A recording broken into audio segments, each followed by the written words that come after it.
सुप्रभात बच्चों। कल और परसों हमने किया था हमारा तीसरा अध्याय हिमालय की बेटियां, जिसे लिखा था श्री नागार्जुन जी ने। तो ये अध्याय हम पढ़ चुके हैं। आशा है कि आप सभी को समझ में आ गया होगा।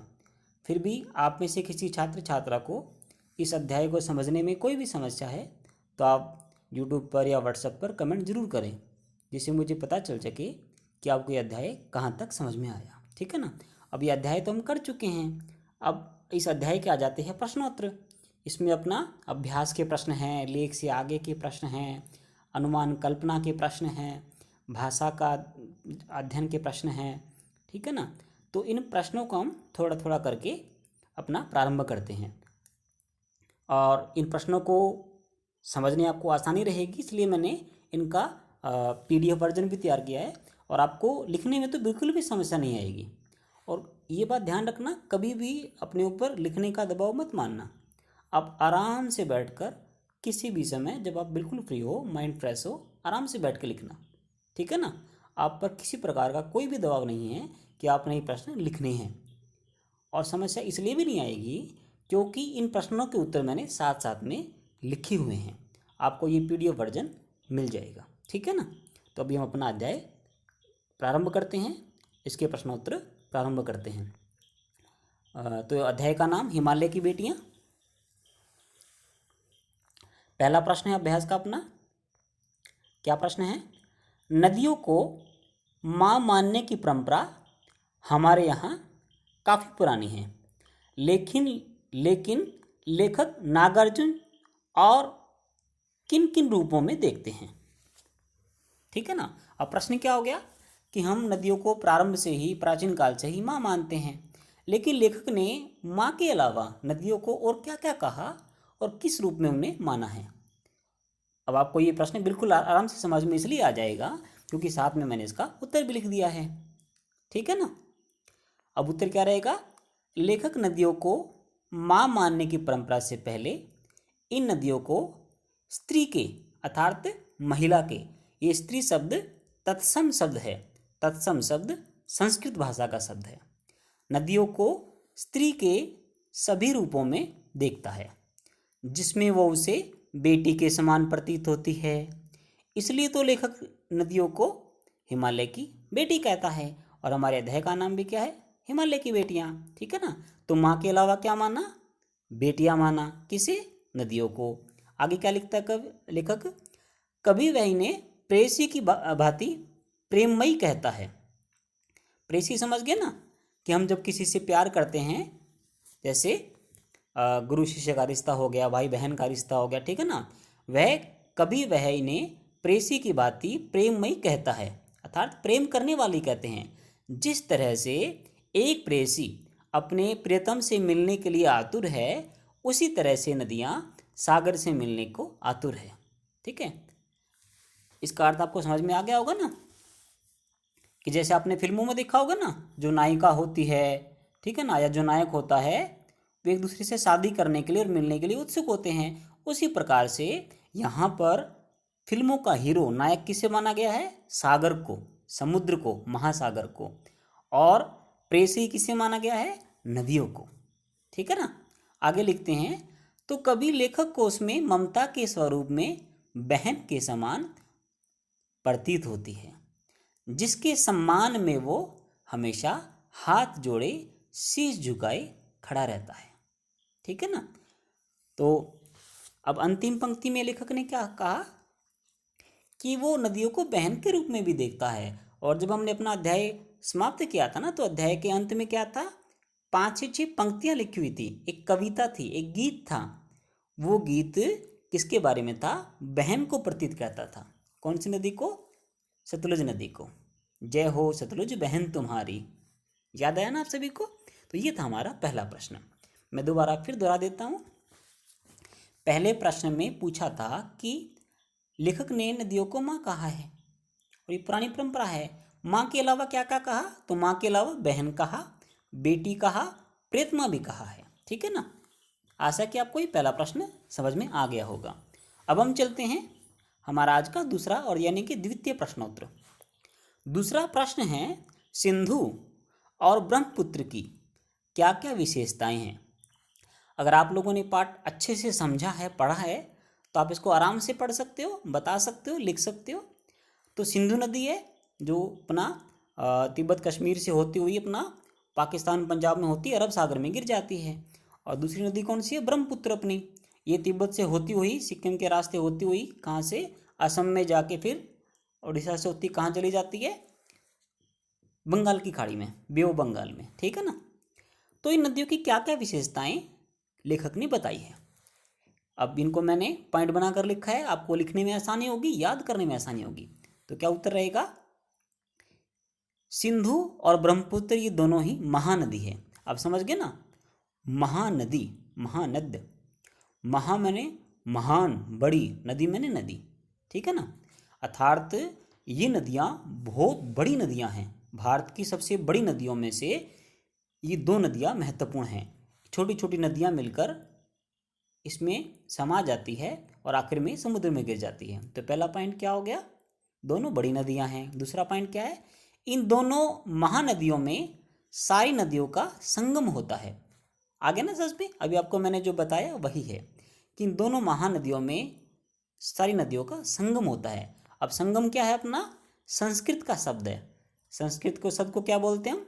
तत्सम शब्द बोलते हैं, ठीक है ना। तो संगम अर्थात मिलना। तो छोटी छोटी नदियाँ इसमें मिल जाती है, जिनका नाम आपको अध्याय में मैं बता चुका, यानी हम पढ़ चुके। तीसरा बिंदु इसमें क्या है? ये भौगोलिक व प्राकृतिक दृष्टि से बहुत ही महत्वपूर्ण नदियाँ हैं। ये डेल्टा फॉर्म करने के लिए मत्स्य पालन, चावल की फसल व जल स्रोत का उत्तम साधन है। अब सीधी सी बात है, क्या क्या काम आते हैं? इससे हम खेती करते हैं, मछली पालन करते हैं, ठीक है ना, चावल की फसल उगाते हैं और पानी पीने के लिए, खेतों में देने के लिए, है ना, ये बनाने के लिए क्या है? महत्वपूर्ण नदी ये साबित होती है। और अंत में लेखक ने क्या कहा है पांचवें बिंदु में? ये दोनों ही पौराणिक नदियों के रूप में विशेष पूजनीय व महत्वपूर्ण है, ठीक है ना। सिंधु जो नदी है, सॉरी सिंधु नदी है, इसके नाम से ही हमारे भारत का नाम क्या पड़ा है? हिंदू पड़ा है। और इसी वजह से भारतीयों को हिंदू धर्म का लोग कहा जाता है, व्यक्ति कहा जाता है, ठीक है ना। तो ऐतिहासिक दृष्टि से सिंधु और ब्रह्मपुत्र नदियाँ बहुत ही महत्वपूर्ण हैं, ठीक है ना। अब हम चलते हैं हमारा आज का तीसरा प्रश्नोत्तर।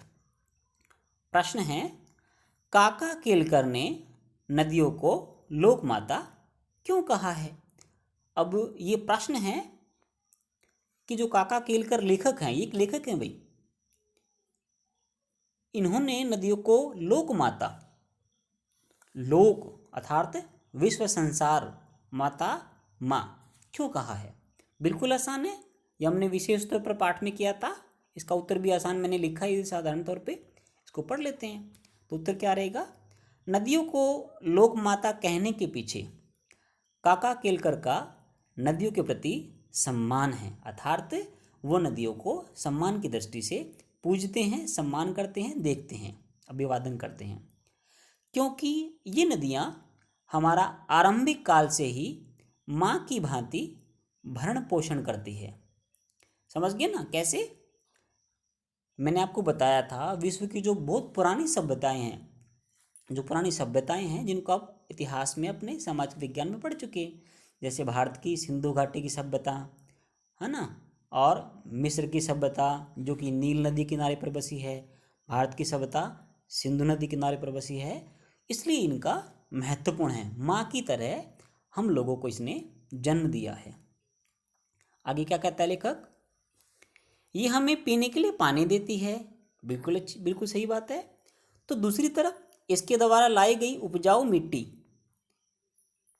खेती के लिए बहुत उपयोगी होती है। अब आपने अच्छी प्रकार से ज्योग्राफी को पढ़ा होगा, समझ गए ना, ज्योग्राफी को पढ़ा होगा तो आप समझ सकते हो कि नदियों द्वारा जलोढ़ मिट्टी लाई जाती है, जो कि धान की फसल के लिए, कपास की फसल के लिए, गन्ने की फसल के लिए काफ़ी महत्वपूर्ण होती है, इसलिए भी इनको माँ कहा है। उसके बाद ये मछली पालन में भी बहुत महत्वपूर्ण होती है। अर्थात ये नदियाँ सदियों से हमारी जीविका का साधन रही है। देखो एक शब्द आया है जीविका। जीविका बोलते हैं रोजगार को, जिस कार्य से हमें पैसे मिले, हमारे खाने की वस्तुएं मिले, हमारा जीवन चलता है, उसे बोलते हैं जीविका, यानी कि कार्य रोजगार। आगे, हिंदू धर्म में तो ये नदियाँ पौराणिक आधार पर पौराणिक आधार पर विशेष पूजनीय हैं। समझ गए ना कि भारतीय ग्रंथों में, चाहे वो ऋग वेद है, सामवेद है, अथर्ववेद है, यजुर्वेद है, पुराण हैं, जो 18 पुराण हैं हमारे, 4 वेद हैं, उपवेद हैं, इन सभी में इन नदियों के पुराने नाम हैं, इन सब का जिक्र है और इनकी विशेष पूजा की जाती है माता के तौर पे। उसके बाद हिंदू धर्म में तो जीवन की अंतिम यात्रा में भी इन्हीं से मिलकर समाप्त हो जाती है। अब इसका इशारा समझ गए ना, यह इशारा हमारा माँ गंगा नदी से है, जिसकी सफाई के लिए भारत सरकार ने गंगा मिशन चलाया, ठीक है ना, नमामि गंगे मिशन चलाया है, अभियान चलाया है। तो हिंदू धर्म में क्या होता है ये हम सब समझ चुके हैं कि जब भी हिंदू धर्म में किसी व्यक्ति की मृत्यु होती है तो उसकी तृप्ति, उसकी जो मुक्ति है कब मानी जाती है, जब उसके फूलों को, ठीक है ना, उसकी राख को गंगा नदी में प्रवाहित किया जाता है, तभी हिंदू धर्म में उस व्यक्ति की आत्मा को शांति मिलती है। आगे क्या कहते हैं, इसलिए ये हमारे लिए माता के सम्मान है और जो सबका कल्याण ही करती है। आशा करता हूँ कि आपको ये वाला प्रश्न तो मज़े से समझ में आ गया होगा, ठीक है ना, और आप इसमें बिल्कुल आराम से बना के लिख सकते हो। जरूरी नहीं कि मैंने जो आपको बना के लिखा वैसा ही लिखो, आप अपनी भाषा में जैसा आपको समझ में आया वैसा आप लिख सकते हो। बस आप व्याकरण की दृष्टि से वर्तनी का ध्यान रखिए, व्याकरणिक गलतियां ना कीजिए, तो आपके हिंदी में काफ़ी अच्छे अंक आएंगे। अभी आ गया हमारा प्रश्न संख्या 4। हिमालय की यात्रा में लेखक ने किन किन की प्रशंसा की है। अब सीधी सी बात है, जब नदियों को देखने के लिए लेखक हिमालय के ऊपर गया था, बूढ़े हिमालय के, पिता हिमालय के, ससुर हिमालय के ऊपर गया था, तो क्या क्या देखा उसने, किस किस की प्रशंसा की, बड़ाई की, है ना, देख लेते हैं। पहला बिंदु इसमें क्या है, हिमालय की अनुपम छटा की, अर्थात ये संस्कृत का शब्द है अनुपम। अनुपम समझ गए ना, अनोखा, छटा, वहाँ पर जो हरियाली है, ठीक है ना, वहाँ का जो शांत माहौल है, बर्फ़ है, उसका जिक्र किया गया। देखो हरियाली तो होती है हिमालय के नीचे, और हिमालय के ऊपर क्या रहेगी, ग्लेशियर, हिमनद, बर्फ़, शांति, सुंदरता, उसका जिक्र इसमें किया गया है। दूसरा बिंदु है हिमालय से निकलने वाली नदियों की अठखेलियों की। देखो ये एक शब्द है अठखेलियाँ, ये अपना तद्भव शब्द है, इसका अर्थ क्या रहेगा, बचपन की शरारतें, मज़े। हिमालय से निकलने वाली नदियाँ वहाँ पे मज़े करती थी, शरारतें करती थी, ऐसा मानवीकरण का अलंकार का प्रयोग करके लेखक हमें समझा रहा है। वास्तव में तो नहीं खेल सकती ना नदियाँ, ये हमें समझाने के लिए लिखा गया है, बताया गया है। उसकी बर्फ़ से ढकी पहाड़ियों की सुंदरता, ये मैं पहले ही बता चुका आपको कि उत्तराखंड में, कश्मीर में, हिमाचल प्रदेश में और जहाँ जहाँ भी हिमालय पर्वत है वहाँ पर सर्दी और गर्मियों में काफ़ी मात्रा में बर्फ़ गिरती है, और वहाँ से ये पहाड़ियाँ और हिमालय बहुत ही रमणीय सुंदर दिखाई देता है। उसके बाद लिखा है चौथे बिंदु में, पेड़ पौधों से भरी घाटियों की। आप समझ गए ना कि नदियों के आने से और हिमालय का जो आसपास का जो भाग है वो क्या हो जाता है, बड़े बड़े जंगलों से, हरे बड़े पौधों से भर जाता है और काफ़ी सुंदर दिखाई देता है। अंतिम बिंदु क्या है, देवदार, चीड़, सरोव, चिनार, सफ़ेदा, कैल से भरे जंगलों से। ये सभी के सभी बहुत ही महंगे और बहुत ही अल्प मात्रा में पाए जाने वाले वृक्ष हैं। ये सभी वृक्ष हिमालय के क्षेत्रों में पाए जाते हैं, ठीक है ना। तो हम आज ज़्यादा नहीं करेंगे, बस लेख से आगे से 2 प्रश्न और कर लेते हैं, बाकी हम कल करेंगे। तो लेख से आगे या अभ्यास से हमारे अलग के प्रश्न हैं और ये प्रश्न आपको बिल्कुल आने चाहिए। तो इसका पहला प्रश्न क्या है, यह लेख 1947 में लिखा गया था, तब से हिमालय से निकलने वाली नदियों में क्या क्या परिवर्तन या बदलाव आए हैं। देखो ये जो अध्याय लिखा ना, ये अध्याय नागार्जुन जी ने 1947 में लिखा, यानी जब भारत आज़ाद हुआ था तब लिखा था। अब है 2020। तो इतने वर्षों में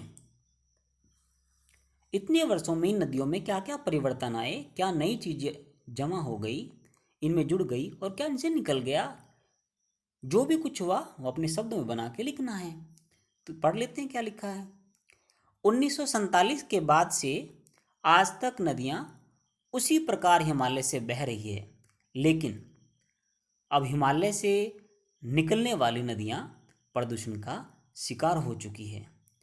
अब जनसंख्या वृद्धि, औद्योगिक क्रांति औद्योगिक क्रांति, मानवीय तथा प्रशासकीय उपेक्षा के कारण नदी के जल की गुणवत्ता में भी भारी कमी आई है। निरंतर प्रदूषण बढ़ता जा रहा है। जगह जगह बांध बनाने के कारण जल प्रवाह में न्यूनता हो गई है, जो कि मानव अहितकारी है। गंगा जल की पवित्रता समाप्त हो चुकी है। तो ये बिल्कुल ही आसान और हमारे भविष्य के लिए चिंताजनक प्रश्न है, जो मैंने विशेषकर इस अध्याय में डाला है।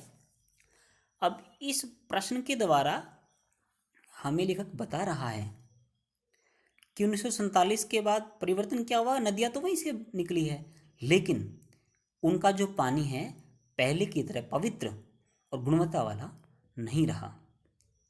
हम इंसानों ने इस पर जो बांध बनाए, नदी के बहाव को रोक लिया, और हर खाने पीने की चीज़ों को जब हम नदियों में बहा देते हैं, जिसकी वजह से ये नदियाँ बिल्कुल ही गंदी हो चुकी है। कुछ नदियाँ तो दुर्गंध वाली बन चुकी हैं। आपको याद होगा, एक बहुत ही पवित्र नदी हुआ करती थी भारत के मध्यकाल में, उसका नाम था यमुना। आज वो यमुना दिल्ली में जाके समाप्त हो जाती है और उसे काली गंगा के नाम से जानते हैं, क्योंकि उसके पानी में बिल्कुल बदबू आती है। इसके अलावा दुनिया में सबसे महत्वपूर्ण जो नदी है, जिसका जो पानी है, जो जल है, वो पवित्र माना जाता है, क्योंकि इस जल में कभी भी कीड़े या कोई प्रकार के बैक्टीरिया ज़्यादा नहीं होते। वो बैक्टीरिया होते हैं जो हमारे शरीर को लाभ देते हैं और इस पानी को समाप्त या खराब होने नहीं देते। लेकिन आजकल हमारी जो गतिविधियां हैं, हमारे हिंदू धर्म के कुछ जो रीति रिवाज थे, जिसकी वजह से हम मूर्तियों को, है ना, फूलों को, बेवजह से मटकों को नदियों में छोड़ देते हैं, जिसकी वजह से क्या हो जाता है, नदियाँ दूषित हो जाती हैं। तो आप सभी से अनुरोध है, अपने आसपास के तालाब को और हमारी भारत की पवित्र नदियों को कभी भी गंदा न होने दे। अगर ऐसा कोई करता दिखाई दे तो उसे समझाएं, और कम से कम आप हमारे देश की आने वाली पीढ़ी हैं, आप प्रण ले कि भारत की किसी भी नदी को गंदा नहीं करेंगे, जितना हो सके उसकी सफाई में भाग लेंगे। जैसे भारत सरकार ने अभियान चलाया नमामि गंगे, जिसका उद्देश्य क्या है, गंगा नदी को साफ और सुरक्षित रखना। आज का हमारा अंतिम प्रश्न, अपने संस्कृत शिक्षक से पूछिए कि कालिदास ने हिमालय को दिवात्मा क्यों कहा है। देखो, ये प्रश्न क्यों पूछा गया है, क्योंकि कालिदास हमारे भारत के एक बहुत बड़े महाकवि रहे, विख्यात रहे, सुप्रसिद्ध रहे, लेकिन इनका जो साहित्य है वो मूलतः वैदिक संस्कृत में है, संस्कृत भाषा में है, सॉरी माफ़ी चाहूँगा, कौन सी भाषा में, संस्कृत भाषा में, वैदिक संस्कृत में नहीं, संस्कृत भाषा में है, जिसका आज हम अनुवादित रूप हिंदी में पढ़ चुके हैं।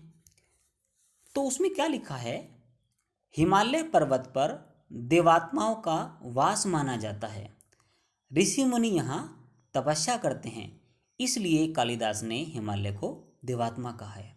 कालिदास भारत के सबसे महत्वपूर्ण लेखकों में से, कवियों में से एक रहे, इसलिए भारत के महानतम कवि और लेखक होने की वजह से, खासकर उपन्यास, नाटक लिखने के कारण इन्हें कहा जाता है शेक्सपियर ऑफ इंडिया, भारत का शेक्सपियर। ठीक है ना। तो आज का अध्याय हम यहीं समाप्त करते हैं। आशा करता हूँ कि आपको ये सभी प्रश्न आराम से समझ में आ गए होंगे, और आपने लिखने की जल्दबाजी नहीं करनी है, क्योंकि ये जो PDF है ये आपके पास ही हमेशा बनी रहेगी। जब आपके पास खाली समय हो, आप आराम से एक एक करके इन प्रश्नों को लिख लीजिएगा। ठीक है ना। तब तक के लिए धन्यवाद।